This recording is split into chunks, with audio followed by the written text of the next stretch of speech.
If you're over 40 and trying to lose weight, make sure you're not making any of these 5 diet mistakes. Even making just one of them could get in the way of you losing fat and instead cause you to gain weight. Now, I've been working in the weight loss world for over 35 years, and these are things that you may be doing to get healthy that could actually be sabotaging your weight loss efforts. So here's the first one: counting calories rather than macros. Calories count, but where they come from counts more because of the hormonal impact of food. There's 3 macros. I'm going to show you how this all plays out. They are protein, fat, and carbohydrates. So protein, in terms of the macronutrients, is the most thermic. What's that mean? It burns more calories for your body to be able to assimilate it, use it, put it to use on your body. And really, I want you to think of protein more as function rather than fuel. Because while it can be used as a fuel source, it's really put together to build your body. Protein not only is thermic, it also has better satiety than the other macronutrients. It helps you feel fuller longer because it releases GLP-1 and PYY. These are neuropeptides that are satiety neuropeptides, plus it slows down stomach emptying. So all these things say you eat protein, you're not as hungry. We've been eating protein all wrong. Our protein RDA is ridiculous. It's so much lower than it should be. We need to eat at least twice of what that RDA is. So where it says 0.8 grams per kilogram of weight is what you should be eating, first of all, we're in the United States. We do pounds. I say 0.8 grams per pound of ideal body weight. So that's first, and that's where I start to build my plate when I'm looking at macros, is I know that if I'm eating 0.8 grams per pound of ideal body weight, let's do the math. Let's say that that's a 150-pound person. So 0.8 would be 80-40, would be 120 grams. 120 grams, I'm eating 3 meals. That means that I need to get 40 grams at each meal. So there you go. So that really important to start the day with protein. So 40 grams of protein each meal, that's first. Next up, carbohydrates. Now, carbohydrates, when you eat them, are going to raise your blood sugar and make your body release insulin to bring the blood sugar back to normal levels and to be able to use that carbohydrate, get it into the fuels, right? Which type of carbohydrates you eat matter. What I really want you to focus on first are non-starchy vegetables. So right here, next up on the plate, are non-starchy veggies. And what I want you to think of here is eating at least 5 servings a day. A serving is a half a cup of cooked or a cup of raw. So once you've done those 2 things, then you can look at having some carbs from what I call slow-low carbs. And these should be whole foods-based, plant-based, and it's fruit, it's tubers, it's roots, it's beets, it's wild rice, it's winter squashes, legumes. Fruit, it's a cup. The rest of those things, it's about a half a cup. And for those, the slow-low carbs, this is 0 to 2 servings per meal, right? Now, with these macros, quality super duper. With all of them, quality matters, but especially when we're looking at carbohydrates, you want whole foods carbohydrates because they come with lots of fiber that slows down the blood sugar response. Remember, carbohydrates cause a blood sugar rise. Bigger the blood sugar rise, bigger the insulin response. High insulin, more fat storing. Next up is fat, and fat's really hormone neutral. The very worst combination that you could possibly do is eat high fat and high carbs, because you have that big insulin response with a lot of caloric density of the fat, and it's just like, boom, let's store it on in. So what you want to think about with fats are eating whole types of fats first, avocado, wild fish, etc., and then being very careful with the oils you choose, like extra virgin olive oil being my favorite there. When you're eating fat, again, it's kind of like you don't really need to expend its calories for digestion. It's just really, really easy for your body to use for fuel or store. First thing you're going to do, and we'll have this in the video description notes so you can get this here, is determine your macros by starting with the protein calculator. That's where I want you to go first, is build your plate around protein, add in non-starchy vegetables, see what kinds of fat you have there, because you should get 2 to 4 fat servings per meal. You might have enough between putting some extra virgin olive oil on your salad and having wild salmon, and then see if you need a little slow, low carb. Maybe you're going to have some blueberries for dessert, and that might be fine. But let's focus on macros, not calories, because if we're focusing on calories, you might just say, you know what, I'm going to eat 1,000 calories a day. I think I'll just eat Snickers bars. Obviously, that would have a really poor hormonal response. So number 2 is cutting down on protein. Now, I just kind of did my rant on protein, but I'm going to go a little deeper here because our protein recommendations are basically from the dark ages. Well, not really, but they're from World War II. And they were really when we were rationing things, and it was there to protect us from deficiencies and starvation. It's not there. The RDA does not optimize your health. Here's what I want you to think of, and I'm going to talk grams per ideal body weight. And this is really important because, again, you're going to figure out your ideal body weight by looking at a height and frame chart and then looking at your range and knowing the number that works best for you. Where do you feel you're best in that range? And so when you do that, the very minimum, I say, is 0.6 grams per pound of ideal body weight. My ideal is 0.8. And then if you're in a big phase of recovery, under a lot of stress, or really working on putting on muscle mass, or you're trying to both lose fat and put on muscle, which if you're trying to do that and you're fit, fairly challenging, but boy, you really have to focus on protein if you're doing that, then I'm going to focus on 1. So if your ideal body weight is 150 pounds, then you got 120 grams, can you see that, of protein. If you divide that into 3 meals, that's 40 grams of protein per meal, right? And remember, plant-based sources here are not going to get you as far as animal-based sources. Oftentimes they're low or deficient in one or more of the essential amino acids, which we're getting 20 from our animal-based foods. There's 9 that we need, we can't make ourselves. And so we have to get them from our diet. So overall, you're going to be able to get more of this, more bioavailability, better protein quality from animals. But remember, you are what you eat. Now, some of the things you can do here to help you are to use, I have my protein shakes, my Reignite Wellness protein shakes, and my collagen. And these are things I use every day, especially for the morning when I do my loaded smoothie, to make sure that I'm starting the day with at least 30 grams of protein. And those bumper meals are so important, your morning and evening. So make sure you're getting your protein in those meals, for sure. That is the most important. The third thing, I still remember in the 80s when all of a sudden everything went low fat, fat free. Do you remember this? Do you remember growing up on all this, like, they're fat free, it's low fat, we can have as much as we want, it's fine. Here's the challenge with that. We know that that was a big fat lie. Cutting down on fat did not bring us the promised land that it said it would, and it left us hungry and more insulin resistant. And here's the deal. We can live without carbs, but we can't live without protein and fat. Our brains and hormones need fat to thrive. And fat supports your skin health as you age too.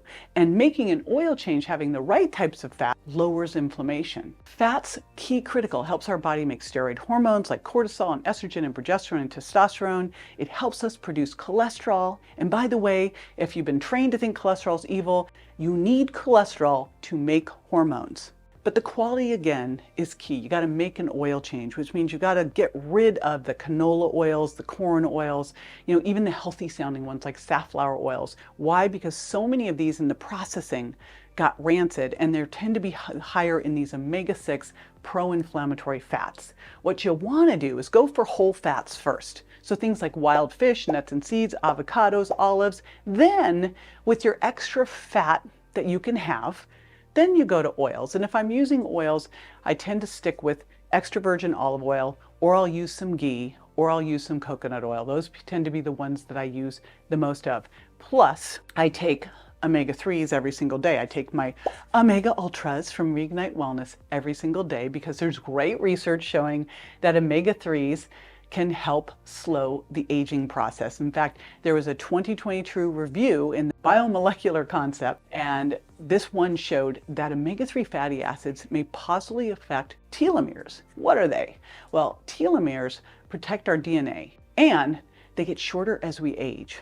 They get shorter when you're stressed. When they get shorter, they're contributing to all these age-related diseases. So we really, really, really want to maintain the length of our telomeres, and fish oil and good essential omega-3 fatty acids are one way to do this. Now, there was other research, and this one from the Aging Research Reviews showed that omega-3 fatty acids can slow age-related cognitive decline and may also protect against the risk of dementia. So there's a test if you're wondering, you're like, well, how do I know if I'm getting enough omega-3s? The omega-3 index test is a great test. It's a blood test used to measure the level of omega-3 fatty acids in red blood cells. And it's used to determine the risk of heart disease. It's one of the single best indicators of overall omega-3 status in the body.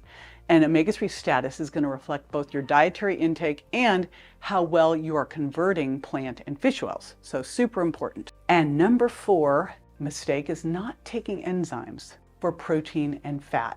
I don't know if you've noticed, but as we age, your digestive enzymes decrease and your stomach acid decreases. And what happens when you do this is now you cannot get the nutrition from your food, right? And we know, besides age making this worse, stress really makes this worse. We know stress lowers stomach acid, right? As well as making leaky gut. And the bottom line is you are only what you absorb. So if you're eating super healthy, but you're having absorption issues, right? You got a problem. And one of the ways you can tell if you have this, it's not the only way, but gas and bloating is a great sign of like you're needing enzymes. And that's where I really feel like you need to give enzymes a trial. And especially now with that 30 grams or more of protein per meal, you really want to make sure that you're able to break down and digest that protein. And I find the places that we tend to have the biggest issues are with protein digestion and fat digestion. So you want a well-rounded digestive enzyme that has lipase. Lipase works for fat digestion, and proteases for protein digestion so that you can break down these macros. I also love betaine HCl because it helps with protein breakdown as well. If you look at the things that can really impact your stomach acid, stress, aging, any kind of infection, a lot of the different medications, those are going to affect your stomach acid. And if your stomach acid is lower, well, now you're not absorbing your nutrients, so little malnutrition. You'll have indigestion. It's kind of like that feeling of eating, but it's just sitting there, right? It can cause small intestinal bacterial overgrowth because you're not able to get the food out of your stomach, then the migrating motor complex and into the small intestine you can't clean out. And it can cause different kinds of microbial infections because the stomach acid isn't there to kill things off. Another thing I love is ox bile extract because it helps eliminate toxins and can clear excess cholesterol. When you look at your ideal digestive enzyme, it's going to have at least things to help with protein and fat. It's also great if it can help with some of the problematic ingredients that can cause food intolerances, like gluten and dairy. So there's special enzymes that can help break down gluten. It's called DPP4, and there's also different enzymes that can help break down dairy. Big important thing here is you want to take these before you eat if at all possible. They're less effective after you eat. Sometimes I realize I ate and I'm like, darn it, I still take it, but it's not as good as if you take it 10 to 20 minutes before your meal so you get your digestive juices going. If I'm going out to dinner, the first thing I do when I sit down to dinner is get sparkling water and I take my enzymes and I end up giving them to everybody at the table because they're like, what are those? It's just kind of that ritual. At home, you can just leave them out so you remember to do it. Number 5 is not eating enough